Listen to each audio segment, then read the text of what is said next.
Oi, gente. Hoje eu vou preparar bacon no micro-ondas. O bacon que eu vou usar é esse aqui, ó, que é em fatias. A gente tem que abrir de primeiro. Mudei de posição porque o celular tinha caído naquele lugar. Ó, aí a gente abre e fatias do bacon. Eu não sei quantos bacons vem aqui. Vem 250 gramas. Agora a gente corta aqui, ó. Esse negócio que essa tesoura não tá cortando nem pensamento. Eu peguei 6 bacons. E aqui que tá o pulo do gato. A gente pega esqueci o nome disso, um prato. E um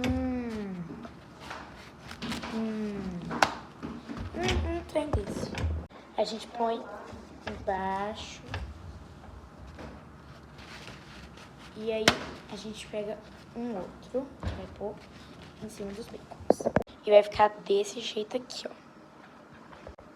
Aí a gente pega as nossas fatias e põe aqui em cima. Vai ficar desse jeito.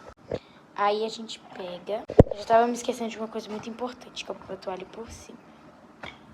Agora eu não errei o nome. E aí a gente põe aqui no micro-ondas, desse jeitinho. E vai pôr,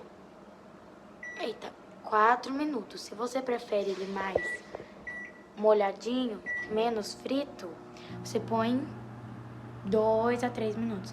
Como eu gosto dele mais fritinho, a gente põe 4 minutos. E uma coisa que também depende muito da potência do micro-ondas. Agora a gente espera ele ficar pronto. E é uma delícia, viu, gente? Eu comeria todo dia de longe. Pena que é caro. Gente, aqui tem uma luz tão linda. Olha o dia lá fora.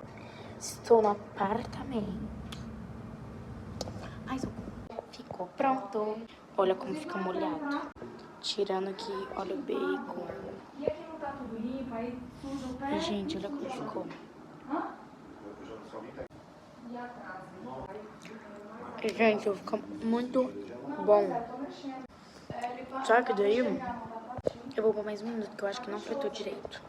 Agora sim. E olha, ai!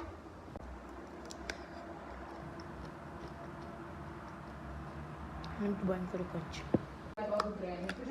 Certinho aí na casa de vocês.